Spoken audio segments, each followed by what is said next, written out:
Assalamu alaikum to everyone. I am Mariam Raza, Deputy Director at Pakistan Research Center for a Community with Shared Future.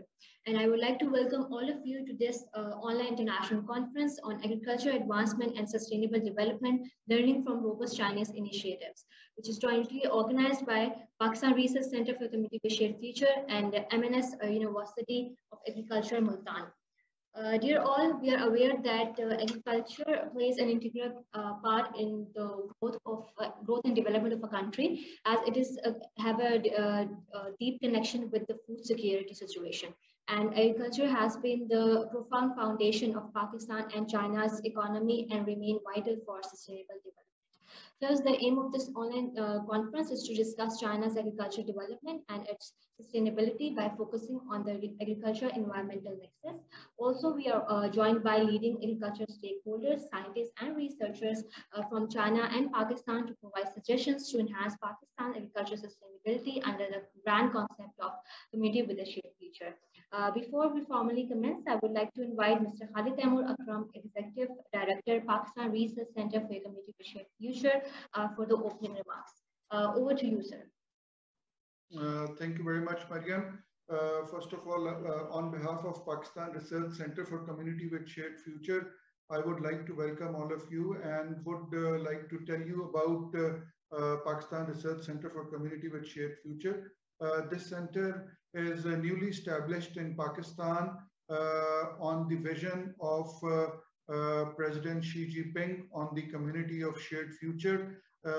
These kind of centers are being made in all the Belt and Road countries to develop the cultural and social integration between the societies of the Belt and Road countries. So from Pakistan side, we are very glad to have established this center, Pakistan Research Center for Community with Shared Future, which partners with various universities in China.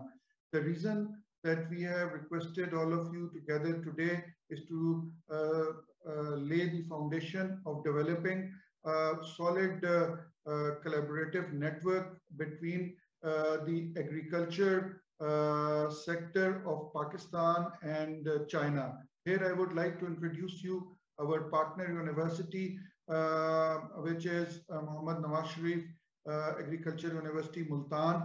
It is one of the most prestigious university in Pakistan, which has been doing a lot of work on agriculture sector. And since we have our friends from China who are experts on agriculture, so we would like them to listen to the Pakistan's point of view and share their point of view, and hopefully Pakistan Research Center for Community with Shared Future would act as a bridge between the universities and the researchers, agriculture researchers in Pakistan with the agriculture researchers in China.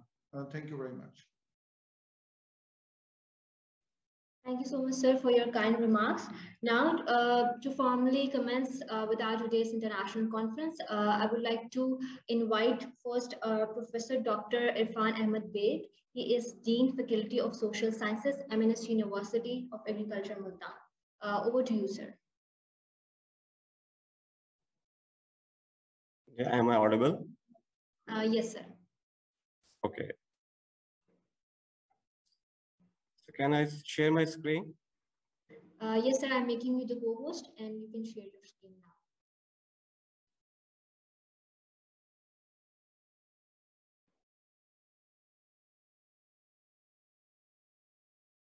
Is it shared? Yes, sir.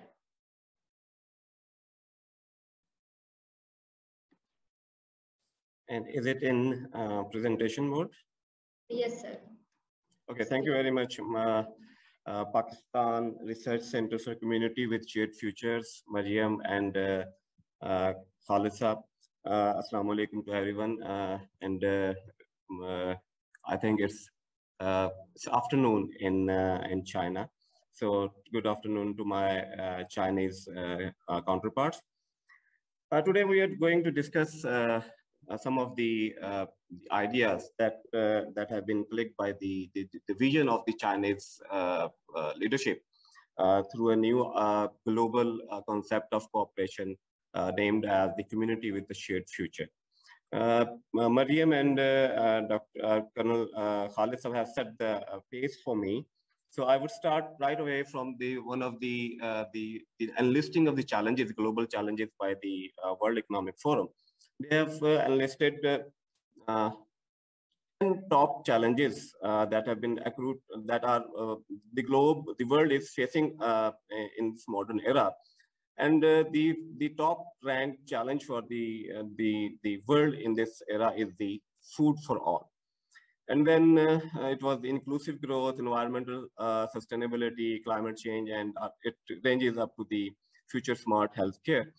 But if we can see that the first four challenges, they are directly linked with the agriculture. So agriculture is one of the bases for this global cooperation, new way of cooperating the things between the global communities. And we can see on the right-hand side of my screen that agriculture is actually linking the communities across the globe. It is not only local farming system, but with the enhanced trade and movement of the food from one part of the world to the other part, it is affecting the whole globe. If there is a shortage of grain or the shortage of food in one part of the world, it eventually affects the other part of the world. And we have recently seen this phenomena with the recent unrest between the Ukraine and Russia, that how and before that the COVID part of the pandemic, that how these things have affected the global food supplies. So I will further drill down this challenge into the food security. That the challenges, the global challenges for the food security can be drilled down into 6 further specific components. That there are production side challenges, supply side challenges, demand side challenges.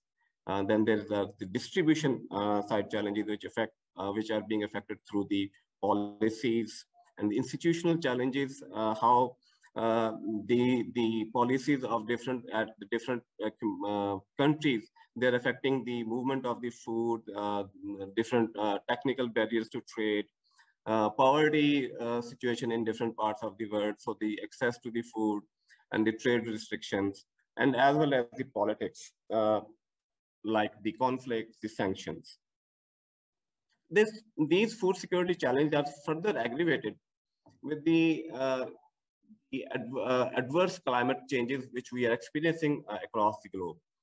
I've been reading to a recent article in the Bloomberg, which has highlighted the challenges which the Chinese economy is facing right now due to the climate change, for ensuring the food security, the supply of the food to the 1.4 billion people they are having. The climate change is actually affecting all the 4 dimensions of the food security. As if we talk about the accessibility of food is adversely affected, not only due to the production side challenges, but also due to the accessibility, due to the price hikes, which are expected if the climate change patterns continue to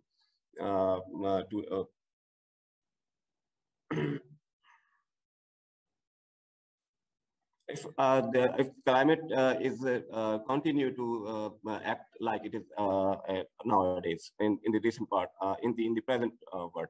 Similarly, if we can see the availability, this is a very interesting comparison, which shows how the climate change is affecting the availability of the different crops in a next century time period.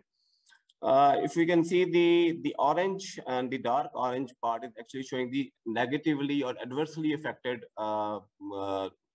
commodities, while the blue and green bar shows the positively affected commodities. And over the period of time, we can see from this graph that the commodities, the production of many of the commodities will be adversely affected due to this climate change. Similarly, the climate change is also affecting the utilization part of the food. This is the comparison of high-income country with the low-income countries, and we can see very clearly that due to the climate change, the low-income countries, the most population living in the which is living in the low-income or the middle-income countries, the range of the food, or the choice of the food, will be restricted to the cereals over a period of time until we go to the 2050. The lower part of the screen shows the different availability of different the nutrients to the in the different parts of the world. The calorie intake, the fat intake, as well as the protein intake, and then surprisingly, the fat intake in China is higher than the rest of the world, in most part of the rest of the world. So these climatic challenges actually affecting our future for the sustainable food system. As we can see that for provision of the food to the masses by the 2050, we have to use 80% of the extra energy. We need 55% more water, as well as 60% more food. So it will create some food and nutrition security challenges, rural livelihood and stable food chain challenges, as well as the environmental sustainability challenges. So these are the global challenges which also require the global solutions. These are the global maps showing the temperature change which we are recently facing, as well as the drought index and the climate risk index. And we can see very clearly that this part of the world, in which the South Asian countries, as well as the Far Eastern countries, they are situated, they are adversely affected by all these factors. Now, the global challenges require global solutions, and it requires also the innovative solutions. Like, we have to move from science to full-scale solutions.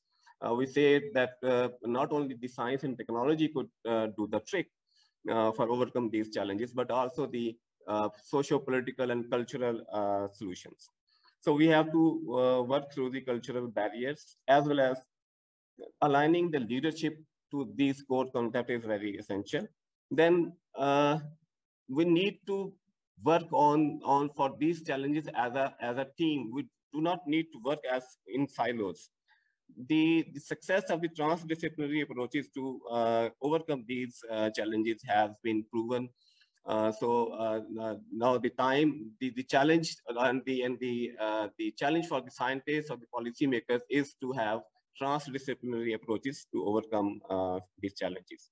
And it is not the responsibility of one or two countries, rather it is the global responsibility to work closely. We see that these solutions in front of us, like UNDP, have given us the Agenda 2013 shape of the Sustainable Development Goals. Then there is development of the South-South cooperation. And then the Chinese leadership, presented its Belt and Road initiatives. And then until recently, President Xi reflected his vision in terms of this the shared community futures, and it is also known as the diplomacy in many parts of the literatures. And now, how this new initiative, they are different from the old concept of the globalization. We can see that these new concepts actually, they're based on the facilitate innovations, their emphasis on the education and training. Then the wealth redistribution is also an essential part of all these initiatives, as well as the inclusiveness. Guiding principles of the communities with the shared future, I just highlighted few of the main points. Like, it is the rethinking our relationship with the nature. Then it involves the mutual respect, transparency, fairness, and win-win cooperation. It also emphasizes on the indigenous solutions, then cross-cutting and innovative ideas, and then it invites us to think globally respect equality and believe in dialogues and promote coordinated efforts. If we further focus on the food and agriculture initiatives of which are been included in the BRI, it's a long list. And this list is reflected in terms of the trade initiatives, which we can see on the right side of the table, that now China is importing around 22% of its agricultural imports from the these BRI countries, although still the major part of the Chinese imports are from the South American countries. So where is the potential for Pakistan and China to actually base their future cooperation? Although my colleagues will further drill down into this subject, but for just a food of thought, if we can see in this table that China is importing a lot of its food items from the countries which are very far away. So the gravity model shows potential deficit in this trade. But still Pakistan, we have to catch this opportunity, as we are still only exporting a little volume to the China. We have the potential in exporting the dairy products, the beef to the, as we are the 5th largest livestock populated country. So further cooperation in this regard, as well as the cooperation in oil seeds and vegetable along the CPEC route is also an potential opportunity.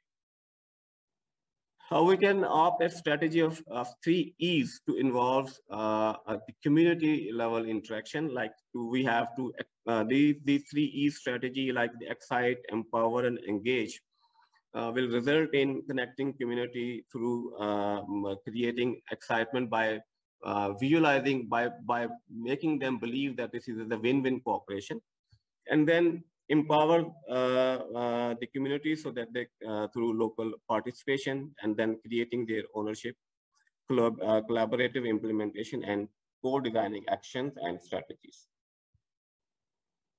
This is a framework which we can work in future. If I have time, then I can discuss. Otherwise, I will leave it for the next discussion. Mariam, can I do a, may I have, how much time I have? Sir, actually, you have to exceed your limit. Okay, so this was the last slide. Thank you very much for patient listening, and I am available for the questions if anyone has. Thank you so much,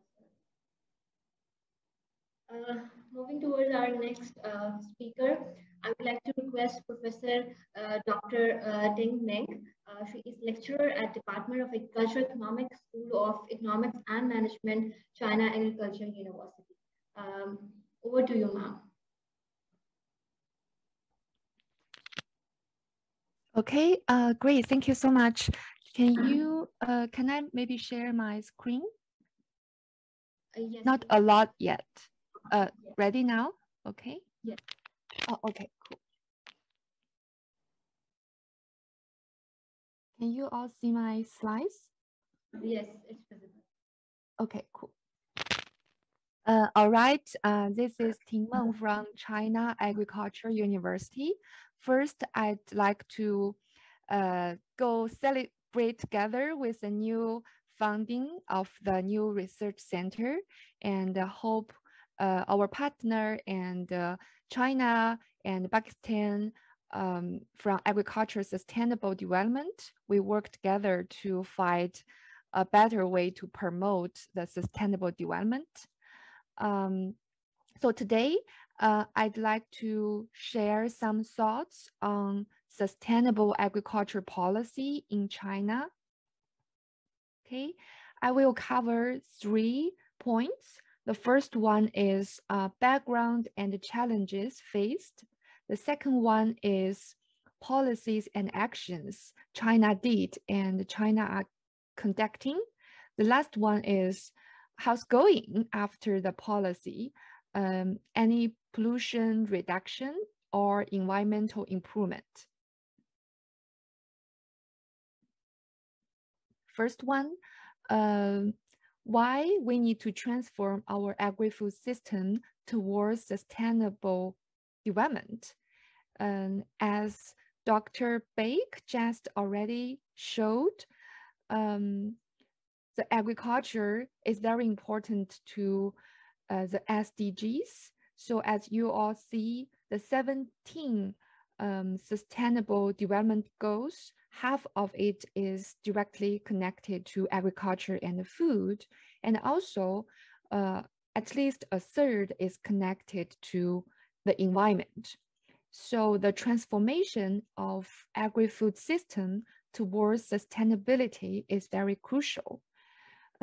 Since 2015, our President Xi Jinping said and pointed at this stage, China explore a high quality development path with ecological priority and green development. So there are two systems we are both familiar with. The first one is agri-food system. The other one is the environment, including air, water, earth ecosystem. On one hand, the agri-food system the current agri-food system do have negative impact on environment.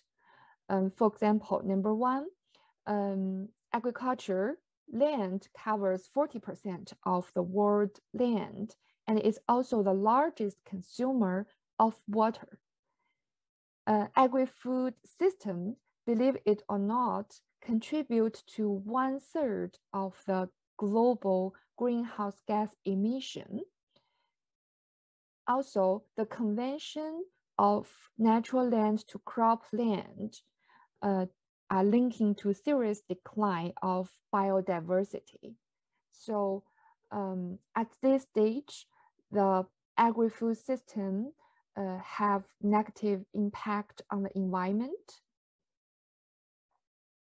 Reversely, from the environment to the agriculture system, why we cares? The current environment also constrain the future development of agri-food system.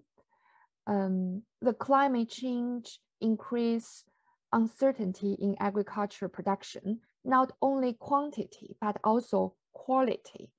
So for quantity, like the increase of temperature, decrease the grain production for a few percentage, the quality of the wheat, corn and soybean has been affected. Also, the ecosystem degradation treated the stability of our agri-food system, like the current COVID-19 is belong to zoonosis, and we all experienced it. And the zoonosis affect agricultural production, transportation, and marketing a lot. Agriculture rely on water and land, so the depletion of water and soil resources have negative impact, will affect agriculture production. So we know the challenge and the current problem, so we must need to transform the agri-food system towards sustainability, but not only for environment, also for ourselves. This is also the way to pursue better food security. The next question is how? How can we promote this transformation? So the next section, I will share with you some latest trend in sustainable agriculture policy in China. So far from the 1949, China has experienced 4 stages of agriculture development. The first one is recovering. The second one is quantity-driven stages. We try to promote more and faster and more productivity in agriculture. The third stage is China add quality dimension in, but more from the food safety. Since 2015, China entered a new era, which focus on the harmony development between agriculture and environment. There are several policies and practices within the sustainable agriculture development. Here, I just want to emphasize a few very important practices from two directions. The first one is reducing pollution, reducing the agriculture chemical input. So first one, since 2005, China are using and promote formula fertilization by soil testing. It is test the soil, test the land, and find out what kind of micro element this soil need, and give the correct and precise fertilizer.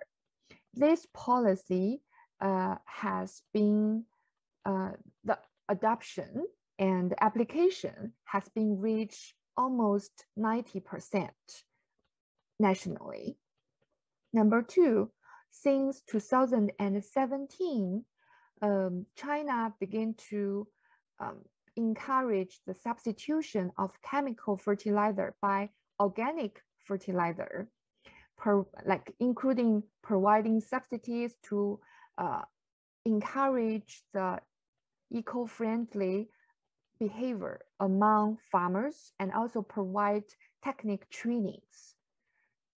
So current stages, this substitution and the promotion of organic fertilizer is more and more within like fruits, vegetables, and teas. They have higher value. But the next stage, begin from this year, our emphasis is shift to the field crops, green crops like wheat, corn, and rice. The third, since 2011, we promote green pest control, including like provide regulation, biological control, and physical control to replace the chemical pesticide. And since these policy and practices, the chemical pesticide use has been decreased 20 to 30%. The fourth is linking to livestock. Dr. Baik just mentioned, Pakistan is a very major export and producer of livestock products. And in China, since 2018, this is most recently, we use policy to promote, reduce, and viral growth of the antibacterial drugs during livestock raising. And every year, we more than 100 large-scale farmers has been collected and organized to carry out pilot works to find out what is the best practice and the best mode to reduce the drug use. Okay, that is one direction, policies. The other direction for the sustainable agriculture development is we want to put the on one hand, decrease the waste, but on the other hand, to promote the utilize of the waste and turning the waste into resource. So in this direction, since 2008, we use policy to promote the utilization of crop residues as a resource, providing subsidies and also machines. And so far, the comprehensive utilization rate of crop residues has been more than 80%. Second one, since 2017, the manure from livestock has been promoted to use. So we also have organic fertilizer plants to promote from the livestock and crop integrate together to further use. Before this presentation, I look at the Multan situation, and there is fertilizer plants. So maybe later it can later also include organic fertilizer. The third one is recycle waste fumes. The plastic fumes is also a major pollution in agriculture.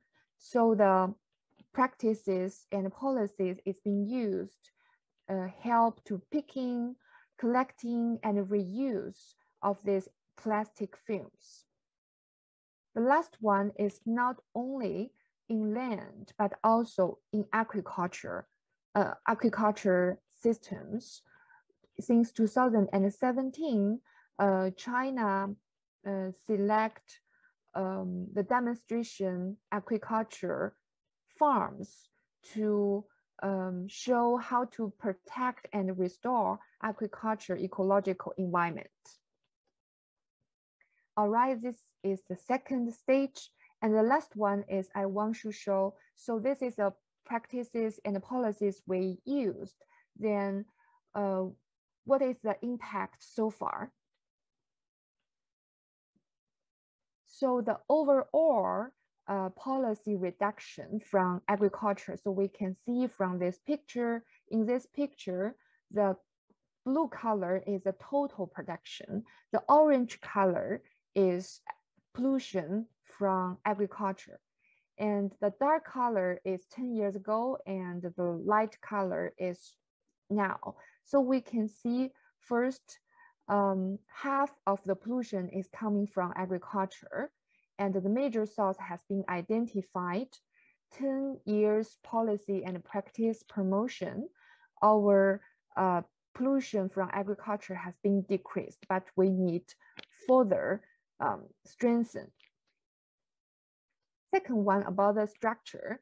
Within the agriculture pollution, a major part is from livestock and poultry breeding. So on your left-hand side is from livestock and poultry, and on your right-hand side is from agriculture. So we can see, compared 10 years ago, the livestock manure and pollution has been decreased. So that's a good sign. And another thing is we see, although the agriculture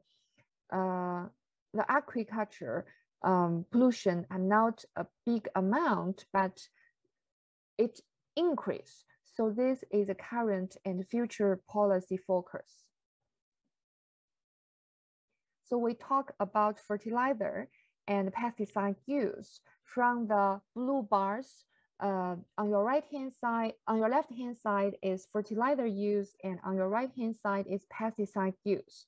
So we can see it keep increasing, but the good sign is after the new policy being practiced, the use has been peaked around 2011 and 2014 for both fertilizer and pesticide use. The future direction is we still have a gap for the fertilizer utilization rate. So far, the rate in China is about 40%, but compared to the developed countries, their utilization rates can reach more than 50 to 60%. So this is a future direction. So to sum up, the takeaway for my presentation today is what are the valuable experiences of sustainable agriculture practice in China.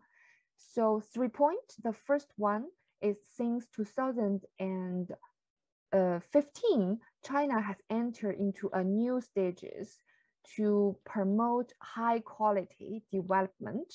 We try to transform agri-food system towards sustainability, but also for better food security.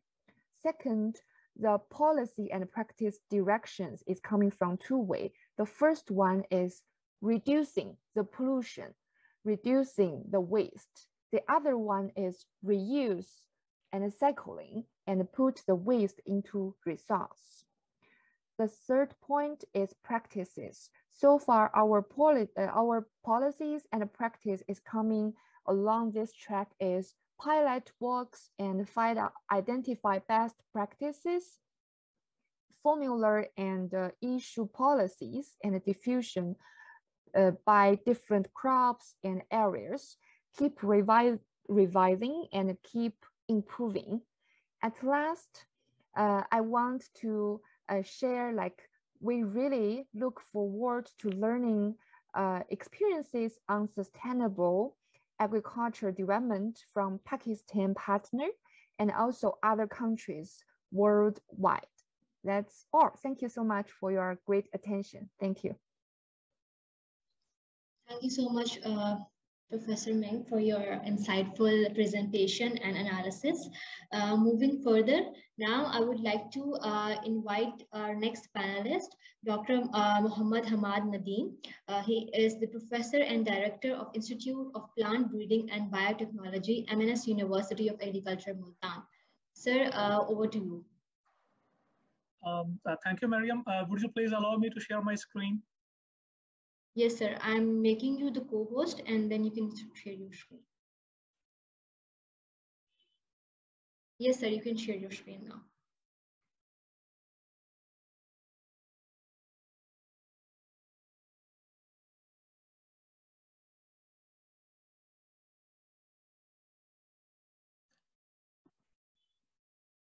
Mariam, would you please confirm that my screen is shared and visible? Yes, yes, it's visible, sir. Oh, thank you very much. Good noon to the Pakistani partners and good afternoon to the Chinese partners who are present in this conference. And I'm thankful to Pakistan Research Center for a Community with Shared Future for organizing this event and providing a platform for the two countries to sit together and looking for some avenues where we can cooperate with each other. So the topic of my talk will be the promoting technological transformation in Pakistan's agriculture sector. So the CPAC is not only the development of the different infrastructure, but it also provides the opportunities for the technology transformation between the two countries through sharing the experiences, learning technologies, and materials for the mutual benefits of the two countries. If we have an overview of China's agriculture, as Professor Beg has already discussed, that China is importing different commodities, include major one are the soybean, cereals, edible oils, and sugars from the other countries, which are very far away. So the Pakistan can grab this opportunity if Pakistan agriculture is improved and able to provide these commodities to China. But if we compare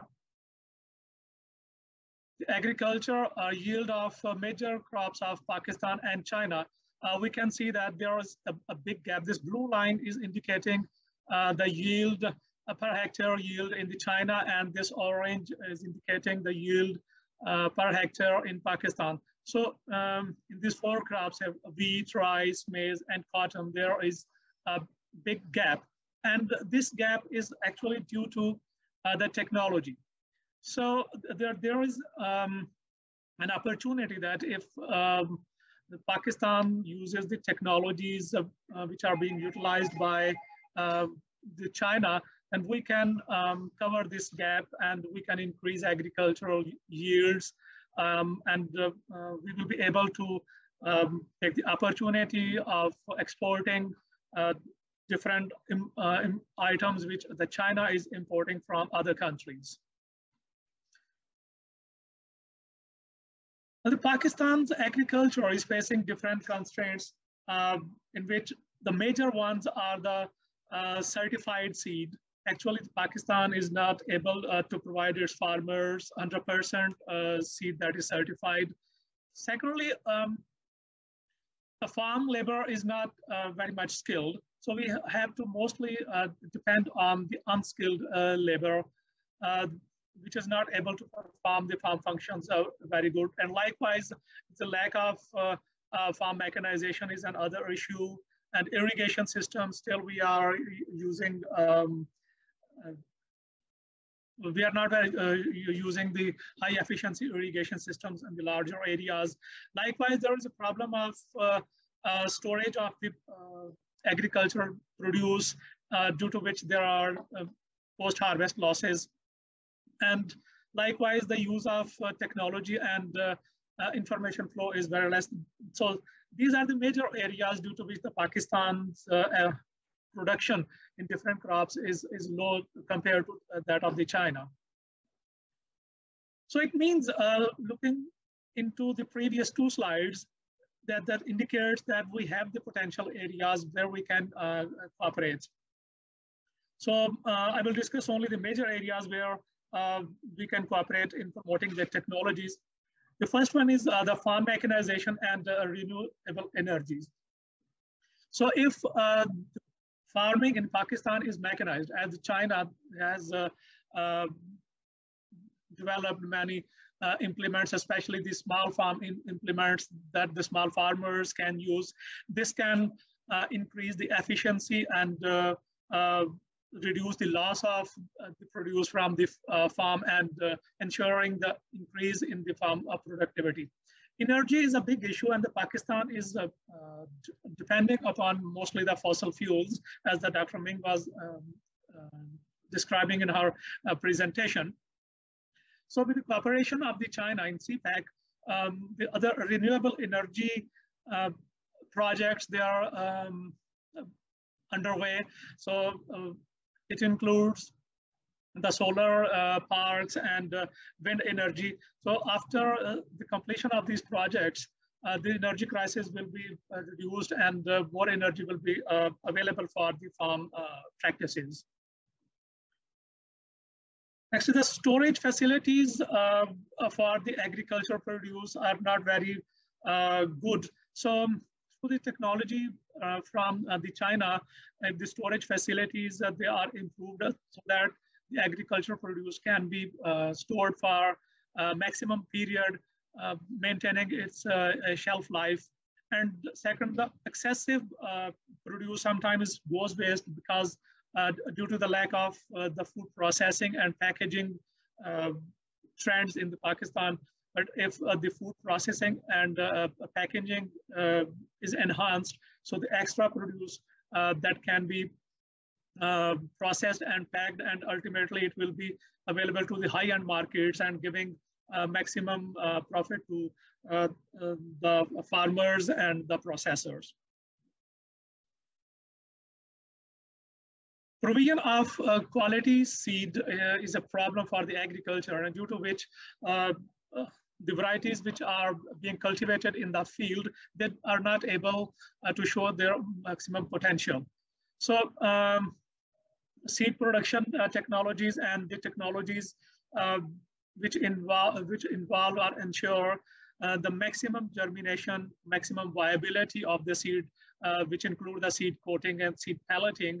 If these are ensured, then we will be able to provide the best quality seed to the farmers, and through using this best quality seed to the farmers, the maximum produce from the farms, they can be ensured. Similarly, under this CPEC project, different ITs and industrial parks are the part of the project. So if this information technology is used in the agriculture, it will obviously help in fixing the problems of the agriculture and increasing the efficiency through the precision agriculture. And likewise, the industrial parts, they will ensure the processing of the agricultural produce from the farm and adding the values and ensuring it's a good prices. The irrigation is a big problem here as the water resources are being depleted and we are still using mostly the surface irrigation. But if we are interested to put our marginal areas, for example, the deserts in the Cholistan, etc., under cultivation, then there is a need to use the high efficiency irrigation systems using minimum water and getting maximum benefits out of it. So in some of the areas in the country, different high efficiency irrigation systems, including the central pivot systems and drip irrigation systems and sprinkler irrigation systems are being used. And if they are extended to the Cholistan and desert areas, we will be able to put these areas into green fields and increasing the yield of yield and production of agricultural crops. So if we see our university, we are already have some agreements of cooperation with Chinese universities and different organizations, and we are developing the collaborations with them for different purposes. It includes faculty and student exchange of materials, scientific information and expertise, and likewise the collaborative research projects and development of research facilities. So our major partners in China in this concern, they are the Biotechnology Research Institute, the Chinese Academy of Agricultural Sciences, Beijing, China, and Hubei Academy of Agricultural Sciences, Wuhan, and Huaqiang University, China, and many others. So I will just show a few projects where we are getting the technologies from China to improve our research and cropping systems. The first one are the, as we are sitting in this southern part of the province, that is actually the hub for the cotton. So we have some joint activities with China regarding the cotton, and in this scenario, we conduct ChinaPak cotton conference every year in collaboration with the China, and the major partner in this context, they are the Biotechnology Research Institute in Chinese Academy of Agricultural Sciences, Beijing. So for the 2 years, we conduct this conference here in Pakistan, and every third year, this conference is conducted in China, where the scientists from both the countries, they get the opportunity to sit together and discuss their experiences and share their learnings to improve the cotton crop. So likewise, with the help of the Chinese counterparts, we have developed agricultural biotechnology labs at the university, where our students and scientists are conducting our research, especially on the cotton. And with the expertise from the Chinese counterparts, we are able to develop the procedures for transformation of the cotton. In our region, for the cotton crop, the pink bollworm and whitefly, they are the bigger problems. And it was a big problem for the insect researchers to grow and rear the pink bollworm, especially in the laboratory for its studies. So with the help of the scientists from the Hubei Academy of Agricultural Sciences of Wuhan, they visited our university and trained our scientists how to successfully rear the pink bollworm and whitefly in the laboratory. So, and they helped us to establish this rearing facility in our university. And now our entomologists, they are conducting research on these two insects of the cotton and how to minimize their attack on the cotton and how to control them. Likewise, we are running a joint research project with China's Academy of Agricultural Sciences, which is mutually funded by Pakistan Science Foundation and National Science Foundation China. It is actually for the improvement of wheat and cotton based on the previous 30 years data. And on this data, the model will be developed that will be used for the next 50 years in the two countries. Actually, the climatic conditions of Punjab province of Pakistan and Xinjiang province of China, they are same. And this study and these learning from this project, they will help us to successfully maintain the cotton and wheat system in two provinces. Likewise, we are trying to develop a Confucius Institute here in Pakistan with the help of the Institute of International Business and Economics.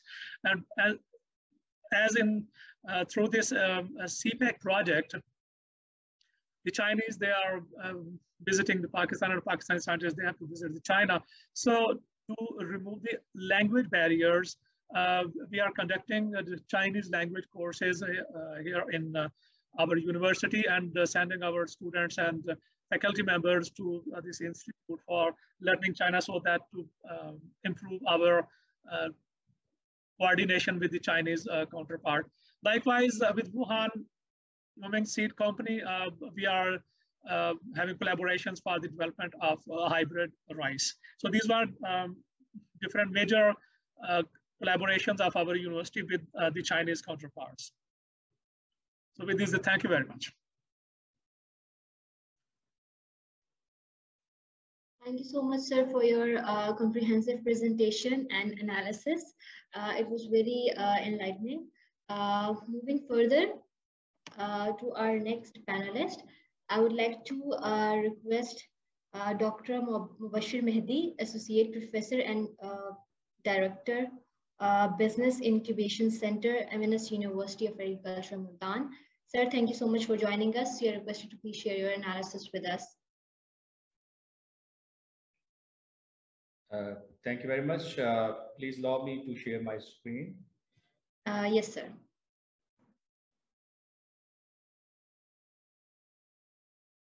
You can share your screen now, sir. Thank you. Can you see? Can you see yes, my sir. screen? Yes, yes. Okay. Okay. Thank you very much for inviting me for this wonderful discussion. My topic is food security challenges in Pakistan, a reforming government role in agriculture. I would like to explain a few words before going to discussion on this topic. Actually, because of my background and my expertise, I'm looking this food security challenges with the lens of food chain system. So, and food chain system, you know, is a system which cover all aspects of the food security, whether it is on the policy side, whether it is on the commercial side, or whether it is from the consumer side.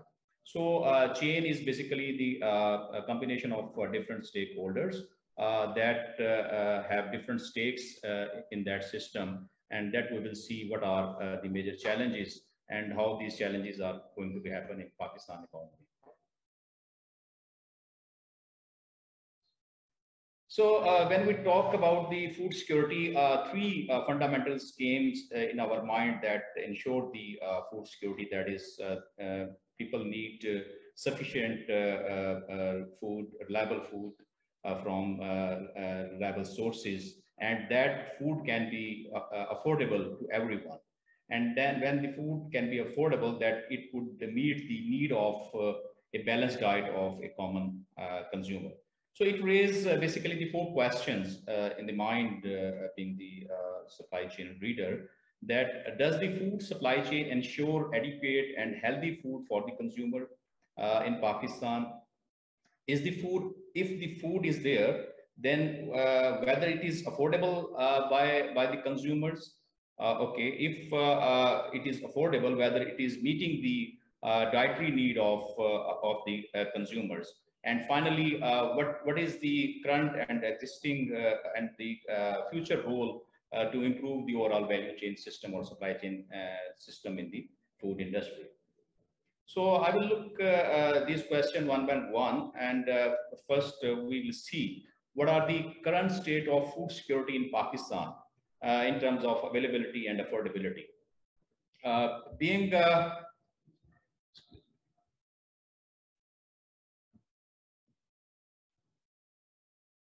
So can you see my full screen?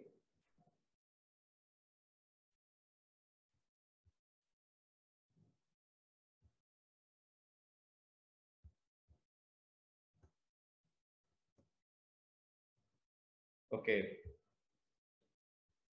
So can you see my full screen? Sorry, can you respond? Yes, sir. Okay, thank you. So Pakistan presently is self-sufficient in different staple foods. Like if we rank in the words that we are 8th in the wheat productions, 10th in the rice, 5 in the sugarcane, and 4th in the milk production. But despite that, only 63% of the country household are food secure. If we get the data and we see what are the level of food insecurity in the country, which is around 40% of the populations. So there are different levels of food security that are prevailing in the overall food system of Pakistan. There should be a severe food insecurity. There is a moderate insecure, and there is a mild insecurity, and there is a full food secure. So as I discussed, the 60% population is food secure. But if we see the severe food security, that is also another aspect which is prevailing in the different provinces across Pakistan. And if we compare these provinces, we can see that Gilgit-Baltistan, which is a neighboring province of China, is less severe food insecure in the whole Pakistan. Apart from that, all provinces are facing some sort of severe food security in different aspects or in different levels. So then if we see in terms of affordability and what are the nature of that food insecurity, we can see that per capita income is around $1,500 in Pakistan, which is not very big if we compare with other neighboring country. So Pakistan is still struggling with the undernourishment, micronutrients deficiencies, and safe drinking waters. And per capita consumption of food products that possesses high nutrient value like beef, chicken, fish, milk, vegetables, and fruit is almost 6 to 10 times lower than that of the 12 countries, or even with some of the country like China. So then we are facing stunted growth under the 5 years children's, and most of them suffering with the low weight or low height among the populations. So Pakistan ranked is 1/6 among 119 countries surveyed from the Global Hunger Index. So I mean, you can see how Pakistan is facing the food security at the world level. And if we see that we are among those 7 countries which are heavily malnourished, like Bangladesh, Congo, Ethiopia, China, India, and Indonesia. So then come to the question 3, which was food chain management challenges, which I have already set my speech over. I'm looking the food security with the lens of food chain management. So one of the biggest challenge for the to ensure food security in Pakistan that the vertical coordinated value chain have far-reaching implication to meet dietary patterns, nutrition, and healthy food. I'll just give you the one example. What does it mean? That the chains has a vertically coordinated features. The chain are connected from the consumer. That I will a little explain how this framework will guide us to make the more secure country in the world. So the chain participants are well integrated, but they are in a fixed mind that there are different type of consumer in the market. One are highly affluent consumers who can afford the better quality food and can pay premium price for that produce. That chains are very well vertically coordinated. But the majority of the chains which are working traditionally and which are serving most of the population of the country, they are fragmented. They are not vertically coordinated. So reason is that the affordability is one of the biggest issue for the large population of the country. Second important aspect from the food security perspective, that industrialized production processes and higher consumption of processed food also raise concern relating to nutrition, the environment, food security, and food chain. When we talk about the vertical coordinated chains, which are guided by the industries, so they have basically raised different consumption pattern in the societies. The peoples are moving towards more modern food rather than the indigenous or the nutritious food. So that is again the big challenge for the food chain system to address the rising demand of the processed food by the consumer in Pakistan. Then another issue which is very important, that longer food value chains may have a larger ecological footprints. And you know, this is a very common characteristics in the developing country, that the food chain are extended up to many players. So when the food chain extended up to many players, the intensive production and longer food chain may be associated with higher green gas emissions through the production of high inputs and through the wastage and the activities beyond the farm gate, like transportation, processing, and retailing. So if the food chain going to be extended, it will emerge more green gases which can cause the overall environmental issues in the society. Then vertical coordinated capital intensive value chain challenge small scale farmers. This is another biggest issue for the economy like Pakistan, where the majority of the farmers are in the small size. And they have facing a lot of problem to become the part of a competitive vertical coordinated chain, because they don't have the resources or the capacity to become the part of that competitive value chains. So and the last one, which is again creating problem like addressing climate change and intensification of natural hazards. There are a lot of deforestation is happening on the name of packaging, on the name of fuels and these type of things that are creating climatic uncertainty in the situation, which ultimately affecting the production system of the developing countries like Pakistan. So if we see how the supply chain management could be a guiding framework to ensure secure food chain, we need to understand what is supply chain first, and which is very, I will start with a very simple concept, that supply chain is a chain of different players involved to satisfy a consumer need. And when we say the consumer need, when the ultimate objective, that is secure food. So that basically secure and balanced food can be flow from in the form of product and which pass through the different hands of the players, and every player have a different roles to ensure that balanced food. Then that balanced food can be ensured if every player in the chain has an adequate money and can afford that produce. So it is not just that the consumer can afford that produce, but the retailers, wholesalers, processors, primary producers, input suppliers, they must have some incentive to produce that product. Otherwise, the system cannot work.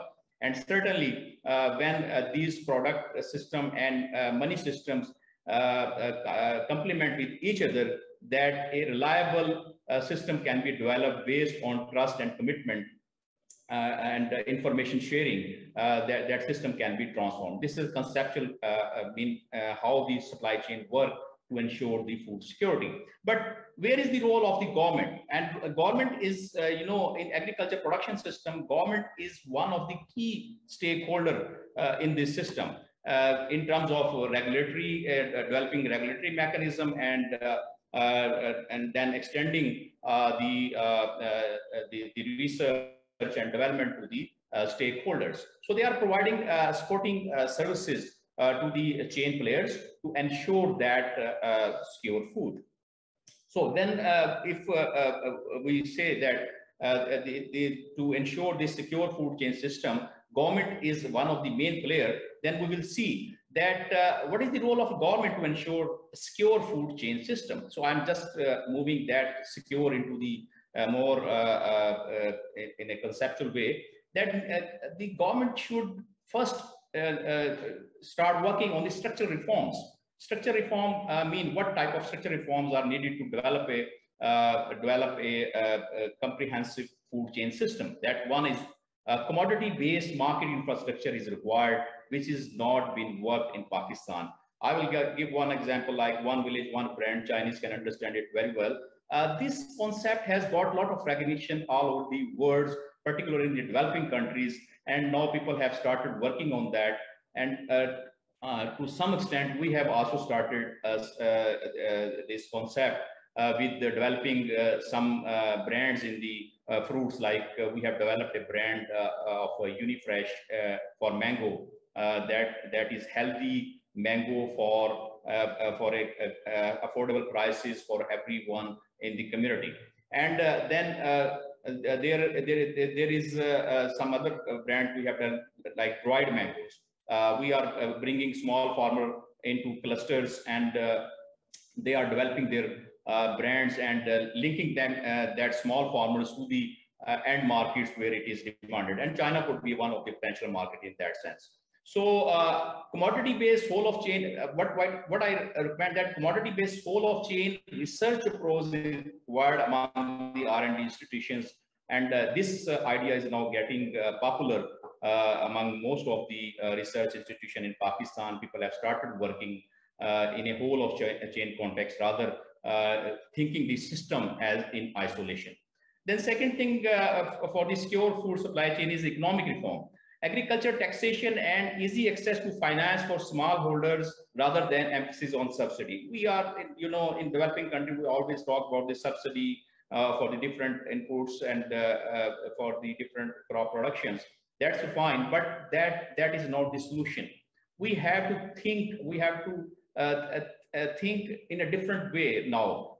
We have to think whether the agriculture taxation, like putting taxation on the input, is more feasible, or rather putting in taxation on the income is more feasible. So we have to think differently. Rather, we should just keep on trying to subsidize the farmers. That is creating inefficiency in the overall system. And then one of the biggest challenge for the smallholder is how to access the finance. And that we could not able to build in our system, that the smallholder can access to the financial institutions or the funding agencies which has been created either by the government or the private sector. So that is again one of the biggest challenge that the supply chain, particularly the small farmers, are facing in Pakistan. Then third one is climate reform. As you have already talked, many people, Dr. Beg and all my other fellows have talked about the climate reform. That is promoting green economy and regulating deforestation, particularly discourage wooden packaging. So that is very important. So we need to be add value in the overall supply chain system through certain regulatory measures to save our environment and to promote green economy. Government are doing some. The previous government has done some work on that. They have launched the campaigns of Green Pakistan and promoting the tree plantations and discouraging the deforestation. Then urban-rural economy rather than rural-urban economies. This concept is need to be looked forward. We should promote urban agriculture and with the parallel, we need to improve small to medium scale cottage industry in the rural areas. So we should create awareness for kitchen gardening and these type of things in the urban economies, and industry should be not primarily importance in the urban areas for the big industry that should be there, but to promote agriculture production system, we need to promote small to medium sized scale cottage industry that can add value to the overall production system. And then finally, efficiency in the production and governance system is one of the key that we need to develop, strengthening and developing integrations and coordination among the research and extension department to improve the overall production system in Pakistan so that our food chain could be more competitive. So these are my few observations based on the present scenario and current situations of food security in Pakistan with the lens of food chain system. Thank you.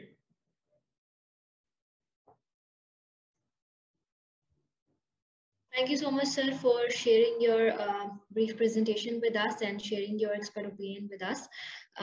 Moving further to our last panelist, I would like to request Mr. Lu Meng.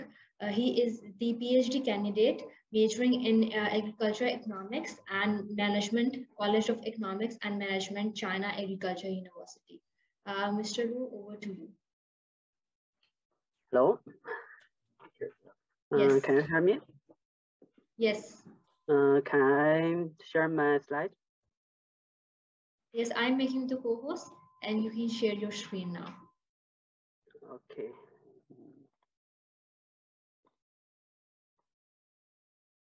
Okay, can you see my screen? Yes, it's visible. Okay. Hello, everyone. My name is Luo Meng, a PhD candidate from China Agriculture University. After listening to the expert sharing, I gained a lot today. I'm here to report to you the topic of eco-smart agriculture, China's current situation and development plan.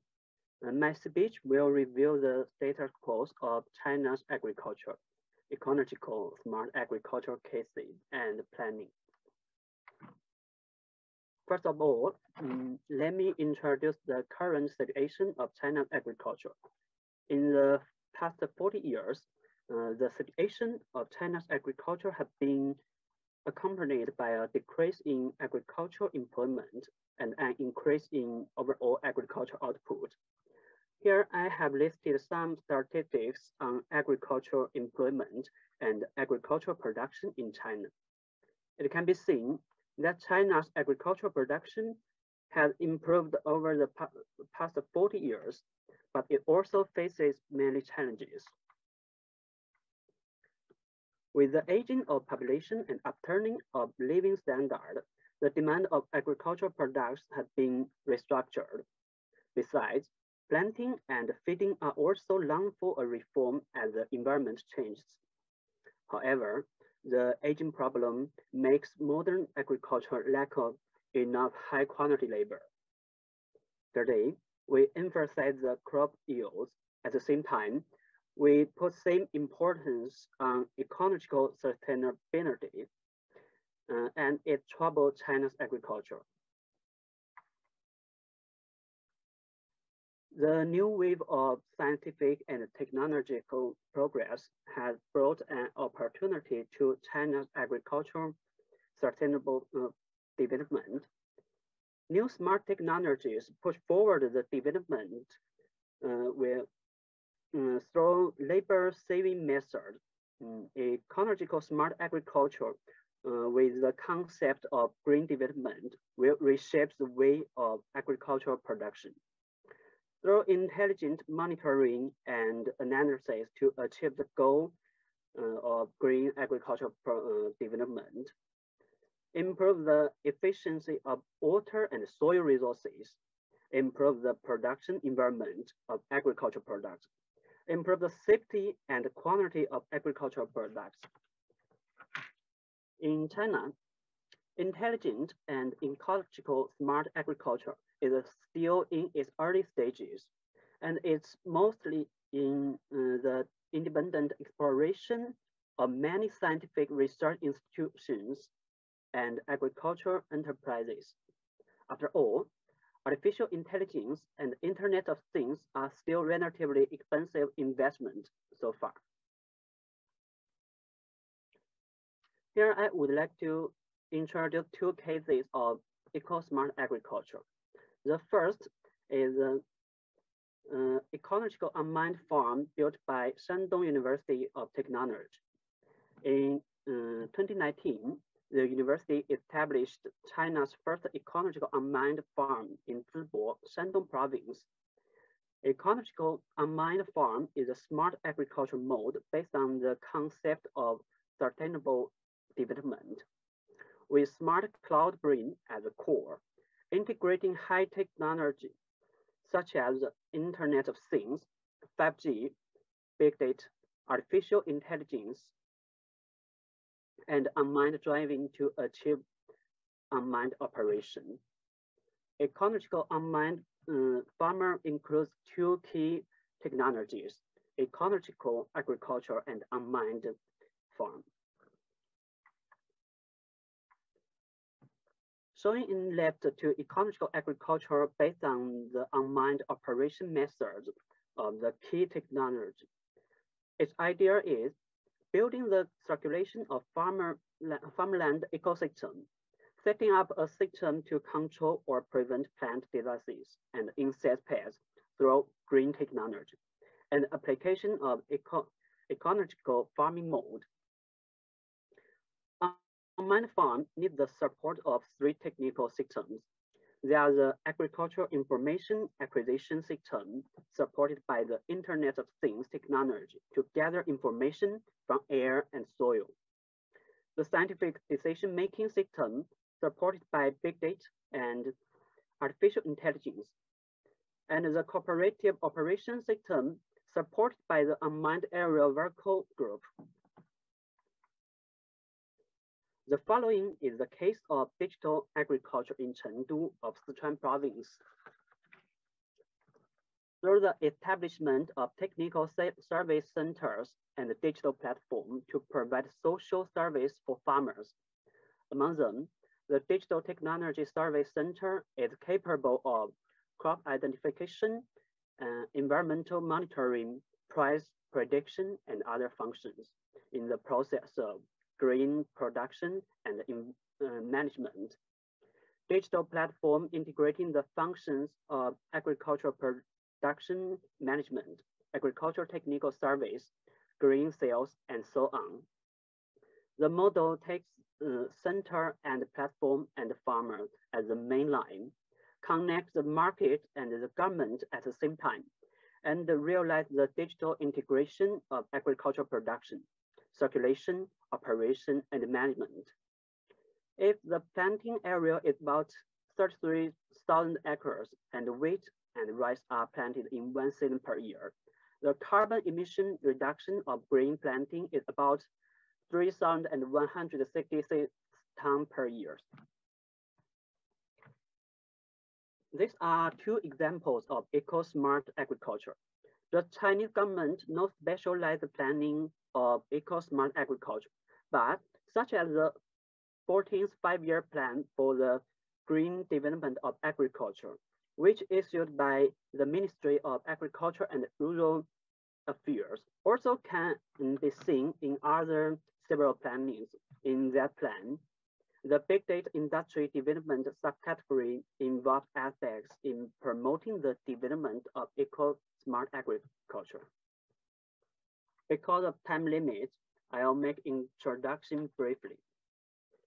The 15th Five-Year Plan for the Green Development of Agriculture, requiring to develop green agricultural technology and promote the development of agricultural machinery and equipment to model and intelligence.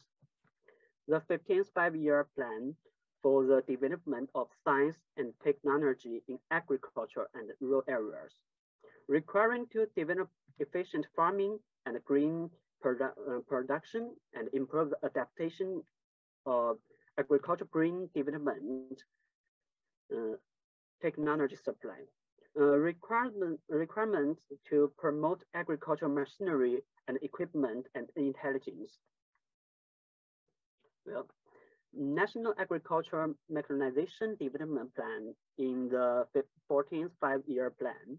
The plan called for accelerating the spread and application of green and intelligent agricultural machinery and equipment, and the cost of saving and high efficiency agricultural mechanization technologies to help achieve carbon peak and carbon neutrality in agriculture. President Xi Jinping once said at the Central Rural Works Conference that modern information technologies such as the Internet of Things and big data should be used to develop smart agriculture. And at the same time, rural ecological environment should be continuously improved to achieve emission reduction and carbon sequestration in agriculture industry and rural areas. It can be seen that many plans of Chinese government are providing various support for the development of agriculture and intelligent agriculture. The above is the content of my report. It can only represent my personal viewpoint. Please let me know if anything incorrect. Thank you very much. Thank you so much, Mr. Meng, for sharing your presentation with us and sharing your thoughts with us.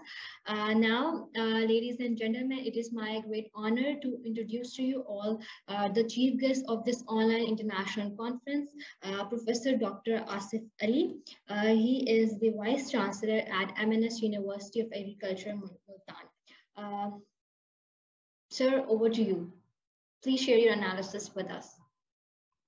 Well, thank you very much. I'm not a chief guest. I'm part of the team. It's a pleasure working with CGSS, and I would like to give the credit to Mr. Khalid, Taimur, Akram, wonderful person who is executive director of Pakistan Research Center for Community. So, my team has been, wonderful in contributing the wisdom on the subject. And I am also, very impressed with Professor Dr. Ting Meng. She is lecturer at China Agriculture University, and the PhD student Lu. They are wonderful. The talks had been very focused and very comprehensive, and there were learning experiences. So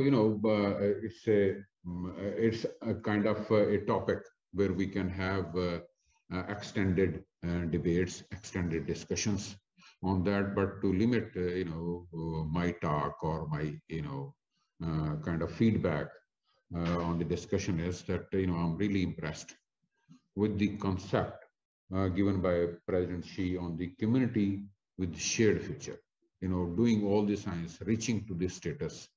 And, I had this is my learning that unless and until we focus on the communities, no research gets to its point, or there the impacts are kind of fragmentary. And I would like to within that context, I appreciate the Pakistan Research Center for Community. This is a very good concept. This is my learning from various doing national, international projects, doing research projects, doing research projects for development and community-related project, nationally, internationally.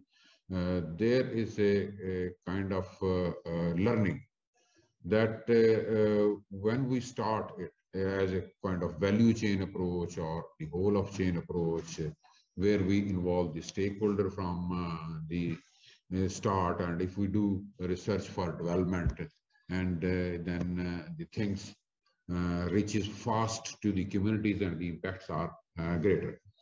So I would like to again kind of appreciate the Pakistan Research Center for Community, and I'll be very happy to have a further discussion to make it more effective, because I have my learning doing a project, with European kind of counterparts on ICD, the International Center for Development and Decent Work.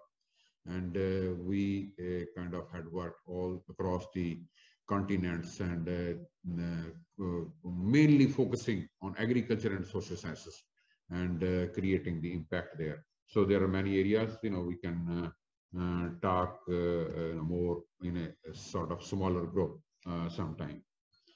Dr. Beg is a kind of lead, and he is the major partner which GSS is looking after the challenges of food security, or the where non-traditional security threats, there are learnings on that, and the world has started realizing on that, particularly after the COVID, and in the scenario of wars, it has become more important. Coming back to China, we have like Dr. Ahmed has already explained, and partly Irfan Beg or Mubashir Mehdi was talking. One thing I would like to is to we do not have yet any kind of agreement or collaboration agreement with the China Agriculture University.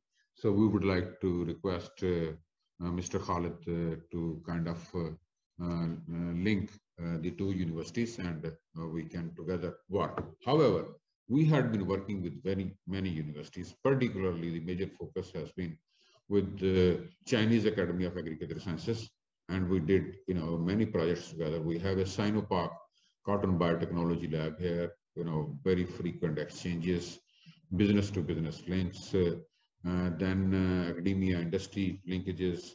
Then we have some initiatives now maturing into joint degree programs and skill development programs we are focusing on. So the other kind of is that, particularly in the sustainability scenario, I mean, I'm really impressed with the talks delivered today, and particularly the analysis given by Ahmed about the food security differences among the provinces and countries is a really impressive, and that leads us to some questions we can answer as a group having biological sciences or agricultural sciences, and mainly predominantly the social scientists sitting from business and agriculture economics. If we have to look the system as such in the as a sustainable agriculture or in the change of climate change scenario, we have to follow the lines from Food and Agriculture Organization also. They say we have to, apart from production diversity and dietary diversity, we start from here. So in the production diversity, we have to have kind of diversification in crops, but essentially whatever we'll do in the climate change scenario, the things has to kind of led by the breeders or designing the plant genotypes which could adapt or which could cope up with these climate challenges and breed. So in that scenario, we are already in the university, we are working on, for example, water saving, designing crop varieties. He has mentioned particularly we are doing a project with Chinese Academy of Agricultural Sciences, which is on a historic data that what rate we had been putting into wheat and cotton in the perspective of the availability and fertilizer, particularly in the last 30 years. And in the changing climate scenario, the comparison is between Xinjiang province and the Punjab province.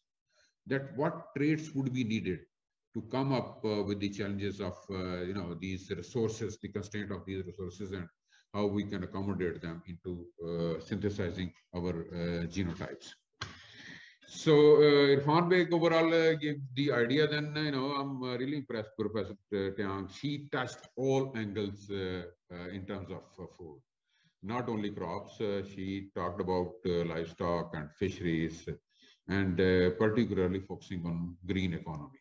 And there are questions which relates to each other. This is the cross cultivation idea, which I believe that if we look in Pakistan, the Gilgit-Baltistan province has the least food insecurity, and that leads to many questions. I'll come to the later with some of the hypotheses which we can kind of study with the help of the network we have through Pakistan Research Center. So then but ultimately she also commented about Irfan Beg's comment that China is importing many commodities, for example, soybean and meat from Brazil, and the distances he has given, the longer value chain scenarios. So, but she mentioned that she talked about the disease pattern of the animals, or what would be the standards and protocols required for food to be imported to China, and if we can meet all those standards right, at the border of China. Why China would go to Brazil? I know it's easier for them to be imported, and very valid comment there. So Mubashir Mehdi kind of posed some questions and answered rightly in the perspective of that supply chain, and particularly if we see the current scenario, and for the last 2 years, and particularly the impacts we are seeing these today in terms of cost escalations and commodity price hikes.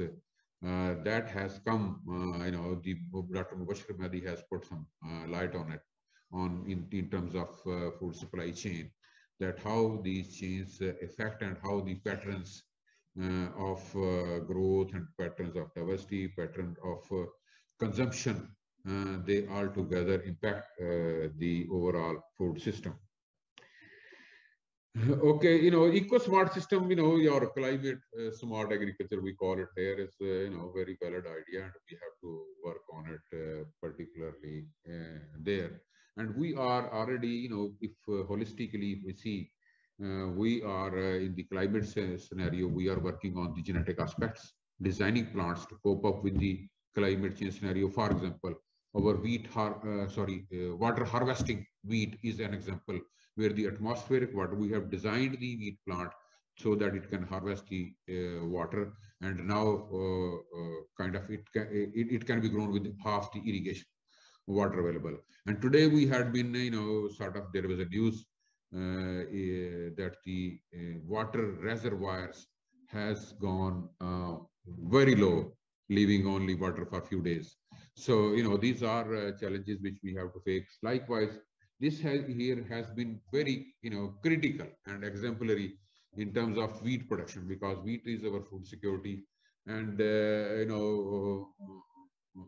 this year, there had been unusually high temperature spell, 10-degree differences even were observed in the scenario. And then again, related with the supply chain or sustainable agriculture, the availability of phosphorus has affected wheat. And now, so there had been adjustment though. So we have to see this angle, and in terms of research for development, that in spite of having a crisis of phosphorus, which is very crucial for wheat production, then highest temperature in the time of grain formation, still, we are hoping that there would not be any major dent in the targets we have set for production, because of having rains in February, one factor. The other factor is that, our crop was sown very timely this year, so that can absorb the shock of those climate changes there. So other than that, the other thing which again relates to Gilgit-Baltistan also, the diversification had been emphasized by Ting Meng and many others, other speakers. So yes, diversification is very necessary. So in terms of our dietary patterns and production pattern, because the climate, the existing crops would not 100% succeed to cope up with the challenges of climate change. We have to diversify our diets, and in the diversification, we also kind of address the issue of malnutrition, which has been mentioned in the presentations. So more diversified food, less kind of impacts on human health, or the kind of scenario which we see, or the impacts of the malnutrition we see on the generations. So likewise, we have done in the climate change scenario, particularly a few projects we can talk in details someday. The Farms in Arms project and the kind of focused internship or outreach project, which Dr. Mubashir was mentioning, that there is a gap between the research we do and reaching it to the farmers. So there are. I would like to particularly mention that in our university, Dr. Shafqat Saeed is sitting in the audience, and other team members also.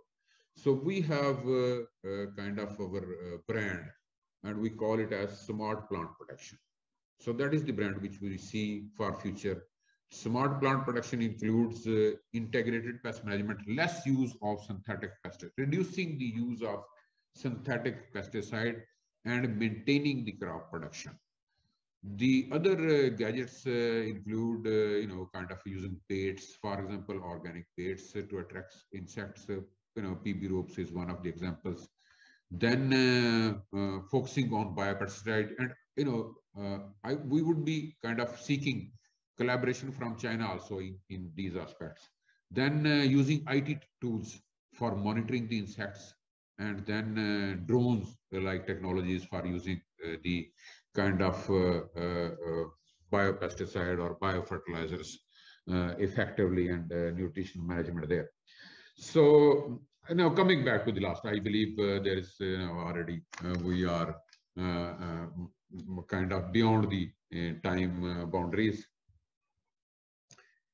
So if we look, compare why Gilgit-Baltistan is more secure and Balochistan is least secure in terms of food production, in terms of food insecurity.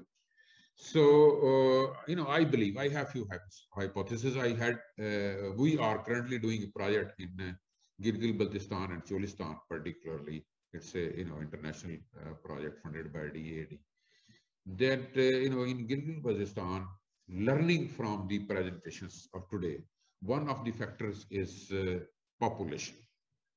The other is kind of sustainable production, which is the title of this. These are hypotheses, and that needs to be tested. I would encourage my team and this team sitting in China that collaboratively, perhaps we can develop a strategy to test these hypotheses.